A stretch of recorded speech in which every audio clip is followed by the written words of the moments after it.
ನಮಸ್ಕಾರಗಳು. ನಾನು ನಜೀರ್ ಅಹ್ಮದ್ ಚೋರ್ಗಸ್ತಿ, DMS ನ್ಯೂಸ್ಗೆ ಸ್ವಾಗತ. ಬಸ್ಸಿನ ವ್ಯವಸ್ಥೆ ಕೂಡ ಸರಿಯಾಗಿರೋದಿಲ್ಲ.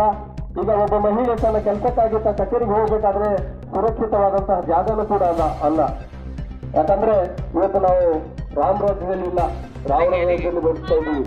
ಯಾವತ್ತು ಗಾಂಧಿ ಕಂಡ ಕನಸಿನಂತೆ ಇವತ್ತು ರಾಜ್ಯ ರಾಮರಾಜ್ಯ ನಿರ್ಮಾಣ ಆಗುತ್ತೆ ಅಂತ ಕನಸನ್ನ ಕಂಡಿದ್ರು.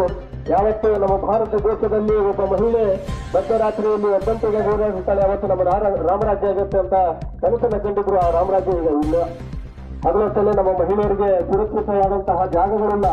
ಹಾಗಾಗಿ ಅಲ್ಲಿ ದೂರದಲ್ಲಿರ್ತಕ್ಕಂಥದ್ರಿಂದ ಮಹಿಳೆಯರಿಗೆ ಮತ್ತು ರೈತರಿಗೆ ತುಂಬಾನೇ ಅನಾನುಕೂಲವಾಗುತ್ತೆ. ಹಾಗಾಗಿ ತಾಳಿಕೋಟೆ ಪಟ್ಟಣದಲ್ಲಿಯೇ ಒಂದು ಪ್ರಜಾಸೌಧವನ್ನ ನಿರ್ಮಾಣ ಮಾಡಬೇಕು ಅಂತ ಹೇಳಿ 30 ದಿನದ ಈ ಒಂದು ಸತ್ಯಾಗ್ರಹಕ್ಕೆ ಬೆಂಬಲವಾಗಿ ನಿಂತುಕೊಂಡಿದ್ದಾರೆ ರಾಷ್ಟ್ರೀಯ ರೈತ ಸಂಘದ ಎಲ್ಲ ರೈತರು ಕೂಡ ಭಾಗವಹಿಸಿದ್ದಾರೆ. ಹಾಗೆ ಈಗಾಗಲೇ ತಾಳಿಕೋಟೆ ತಾಲೂಕು ಹೋರಾಟ ಸಮಿತಿ ದಿಢೀರನೆ ಒಂದು ನಿರ್ಧಾರನ ಕೈಗೊಂಡು ಈ ಹೋರಾಟಕ್ಕೆ ಇಳಿದಿಲ್ಲ. ಇದಕ್ಕಿಂತ ಮುಂಚೆ ಈ ಒಂದು ತಾಳಿಕೋಟೆಯಲ್ಲಿ ಯಾವಾಗ ಸರ್ಕಾರ ಅದಕ್ಕೆ ಸಂಬಂಧಪಟ್ಟಂತ ಅಧಿಕಾರಿಗಳು ಅಲ್ಲಿ ಹೋಗಿ ದೂರದಲ್ಲಿರ್ತಕ್ಕಂಥ ಪ್ರಜಾಸೌಧ ನಿರ್ಮಾಣ ಮಾಡಬೇಕಂತ ಜಾಗನ ಆಯ್ಕೆ ಮಾಡ್ಕೊಂಡಿದ್ರು, ಅದನ್ನು ನಮ್ಮಲ್ಲಿ ಗಮನಕ್ಕೆ ಬಂದಾಗ ಈ ತಾಳಿಕೋಟೆಗೆ ಸಂಬಂಧಪಟ್ಟ ತಮ್ಮದೇ ಆದಂತಹ ಒಂದು ಘನತೆ ಗೌರವ ಹೊಂದಿರತಕ್ಕಂಥ ಒಂದು ಸಮಾಜದ ಎಲ್ಲ ಮುಖಂಡರು ಸೇರಿ ಒಂದು ಸಮಿತಿಯನ್ನು ರಚನೆ ಮಾಡಿ ಆ ಸಮಿತಿಯ ಎಲ್ಲ ಸದಸ್ಯರು ಕೂಡ ಮಾನ್ಯ ಶಾಸಕರಿಗೆ ಹಾಗೂ ಜಿಲ್ಲಾಧಿಕಾರಿಗಳಿಗೆ ಮತ್ತು ಸಚಿವರಿಗೆ ಇವರಿಗೆ ಭೇಟಿಯಾಗಿ ಆ ಜಾಗ ಸ್ಥಳ ಸೂಕ್ತವಲ್ಲ, ಹಾಗಾಗಿ ತಾಳಿಕೋಟೆ ಪಟ್ಟಣದಲ್ಲಿ ನಿರ್ಮಾಣ ಮಾಡಬೇಕಂತ ಮೌಖಿಕವಾಗಿ ಮತ್ತು ಲಿಖಿತ ರೂಪದಲ್ಲಿ ಕೂಡ ಮನವಿಯನ್ನ ಸಲ್ಲಿಸಿದ್ವಿ. ಆ ಮನವಿ ಬಜಾರ್ಕ್ ಬಂದು ಮನಿ ಮುಟ್ಟದೆ ಇವತ್ತು ಮಹಿಳೆಯರದು ಹೈರಾಣ ಐತಿ. ಪ್ರಜಾಸೌಧ 3-4 ಕಿಲೋಮೀಟರ್ ನಡ್ಕೊಂಡು ನಾವು ಯಾವ ರೀತಿ ಹೋಗ್ಬೇಕು?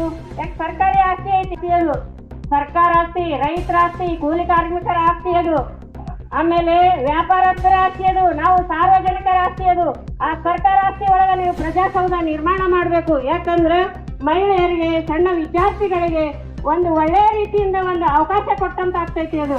ಯಾಕಂದ್ರೆ ನಿರ್ಜನ ಪ್ರದೇಶದೊಳಗೆ ನಾನೇ ಹೋಗಿ ಇವತ್ತು ಒಬ್ಬ ಹೆಣ್ಮಗಳು ಒಳ್ಳೆ ವಾಪಸ್ ಬರ್ತೀನೋ ಇಲ್ಲೋ ಅನ್ನೋದು ಗೊತ್ತಿಲ್ಲ. ಯಾಕಿದು ಸರ್ಕಾರಕ್ಕೆ ಅರ್ಥ ಆಗ್ತಾ ಇಲ್ಲೋ ಗೊತ್ತಿಲ್ಲ. ಮಾನ್ಯ ಇಬ್ರು ಶಾಸಕರು ನಮ್ಮ ರೈತ ಮಹಿಳೆಯರು, ರೈತ ಕೂಲಿ ಕಾರ್ಮಿಕರು, ವಿದ್ಯಾರ್ಥಿಗಳನ್ನ ನೀವು ನೆಪದಲ್ಲಿ ಇಟ್ಕೊಂಡು, ನೀವು ಗಮನದಲ್ಲಿ ಇಟ್ಟುಕೊಂಡು ನೀವು ನಗರದಲ್ಲಿ ಯಾಕೆ ಪ್ರಜಾಸೌಧ ಕಟ್ಟಬಾರ್ದು? ಆ ನಿರ್ಜನ ಪ್ರದೇಶದೊಳಗೆ ನಿಮ್ಮ ಕೆಲಸ ಏನೈತೆ? ಅಲ್ಲಿ ನಿಮ್ಗೆ ಯಾರು, ನಾವು ರೈತ ಕಾರ್ಮಿಕರು, ಕೂಲಿ ಕಾರ್ಮಿಕರು, ಮಕ್ಕಳು, ಪಾಲಕರು, ವಿದ್ಯಾರ್ಥಿಗಳ ತಂದೆ ತಾಯಿಗಳು ಎಲ್ಲರೂ ನಿಮಗೆ ಓಟಾಗಿ ಆರಿಸಿ ತಂದಿವಿ. ನೀವು ಇಲ್ಲೇ ನಮ್ಮ ನಗರದಲ್ಲಿ ನಮ್ಮೆಲ್ಲರಿಗೂ ಸಮೀಪವಾಗುವಂತ ಒಂದು ಪ್ರಜಾಸೌಧ ನೀವು ಕಟ್ತೀರಂತ ನಮ್ಗೆ ಭರವಸೆ ಐತಿ. ಇಲ್ಲ ನೀವು ಭರವಸೆ ಕೊಡದೇ ಇದ್ರ ಎಲ್ಲಾ ತಾಳಿಕೋಟೆ ವ್ಯಾಪಾರಸ್ಥರು, ಹಳ್ಳಿಯ ಸುತ್ತಮುತ್ತ ಎಲ್ಲ ಕೂಲಿ ಕಾರ್ಮಿಕರು, ರೈತರು, ವಿದ್ಯಾರ್ಥಿಗಳು ಎಲ್ಲರೂ ಇಲ್ಲಿ ಬೆಂಬಲ ನೀಡಿ ನಾವು ಎಷ್ಟು ದಿನ ಹೋಗ್ತೈತಿ ಹೋಗಿ ನಾವೆಲ್ಲವನ್ನು ಬಂದ್ ಮಾಡಿ ನಾವು ಹೋರಾಟ ಮಾಡ್ಲಿಕ್ಕೆ ಸಿದ್ಧ ಇದೀವಿ ಅನ್ನುವಂಥದ್ದು ಹೇಳ್ತೀವಿ. ಯಾಕಂದ್ರೆ ನಿರ್ಜನ ಪ್ರದೇಶದಲ್ಲಿ ನೀವು ಪ್ರಜಾಸೌಧ ಕಟ್ಟುವುದು ಯೋಗ್ಯ ಅಲ್ಲ. ಯಾಕಂದ್ರೆ ಮಹಿಳೆಯರು ಏನಾದ್ರೂ ಒಂದು ಅತ್ಯಾಚಾರ ಆಯ್ತು ಅಂತಂದ್ರ ಎಲ್ಲೋ ಮಾಡಿರ್ತಾರ, ನಾವು ಎಲ್ಲೋ ಕೂತು ಹೋರಾಟ ಮಾಡ್ತೀವಿ. ಯಾಕಂದ್ರೆ ನಮ್ಮ ತಾಲೂಕಿನ ಮಹಿಳೆಯರು, ನಮ್ಮ ತಾಲೂಕಿನ ಗ್ರಾಮದ ಮಹಿಳೆಯರು, ವಿದ್ಯಾರ್ಥಿಗಳು ಎಲ್ಲರ ಬಳಿ ಕಾರ್ ಇರಲ್ಲ, ಸೈಕಲ್ ಇರಲ್ಲ, ಬೈಕ್ ಇರಲ್ಲ, 2 ವೀಲರ್ ಅಂತೂ ಮೊದಲೇ ಇರಲ್ಲ. ನಾವು ಯಾಕೋ ಹೊಲದಲ್ಲಿ ಬಿಟ್ಟು ಬಂದು ಒಂದು ಏನಾದ್ರೂ ತಹಸೀಲ್ದಾರ್ ಕೈಬೇಕಂದ್ರೆ ಸಣ್ಣಾರಿ ಬರ್ತಿರ್ತೇವೆ. ಇವತ್ತ ಹಳ್ಳಿ ಒಳಗೆ ಏನಾಗ್ಯದ ಅಂದ್ರೆ ಒಬ್ಬ ತಲಾಟೆ ಸಿಗಲ್ಲ ನಮಗ. ಒಬ್ಬ ತಲಾಟೆ ಹುಡುಕಾಡ್ಬೇಕಾದ್ರೆ 1 ವಾರ ಬೇಕು. ಮಕ್ಕಳ ಇನ್ಕಮ್ ಕಾಸ್ಟಿ ಸಹಿಬೇಕು, ಲೋಕಲ್ ಯಾವ್ದಾದ್ರು ಒಂದು ಸಹಿಬೇಕಂದ್ರೆ ತಲಾಟೆ ಸಿಗಲ್ಲ. ನಿರ್ಜನ ಪ್ರದೇಶದೊಳಗೆ ತಹಸೀಲ್ದಾರ್ ಸಹಿಗೆ ಹೋಗ್ಬೇಕಂದ್ರೆ ನಾವು ನಡಬರ್ಕ ಸಾಹಿತ್ಯವೋ ಬಿಡ್ತೀವೋ ಗೊತ್ತಿಲ್ಲ. ಇದು ಯಾಕೆ ಇಬ್ರು ಶಾಸಕರು ನೀವು ಬಹಳ ತಿಳುವಳಿಕೆಯಿಂದ, ನಾನು ರೈತ ಮಹಿಳೆಯಾಗಿ ಹೇಳ್ತಾ ಇದ್ದೀನಿ, ಬಹಳ ತಿಳುವಳಿಕೆಯಿಂದ ಗಮನದಲ್ಲಿ ಇಟ್ಟುಕೊಂಡು ಪ್ರಜಾಸೌಧ ನೀವು ನಗರದಲ್ಲಿ ಮಾಡ್ತೀರಂತ ನಮಗೆ ನಂಬಿಕೆ ಐತಿ. ಯಾಕಂದ್ರೆ ಮಕ್ಕಳಿಗೋಸ್ಕರ, ನಾವು ಮತದಾರರಿಗೋಸ್ಕರ ಆದ್ರೂ ನೀವು ಪ್ರಜಾಸೌಧ ನಗರದಲ್ಲಿ ಮಾಡಬೇಕು.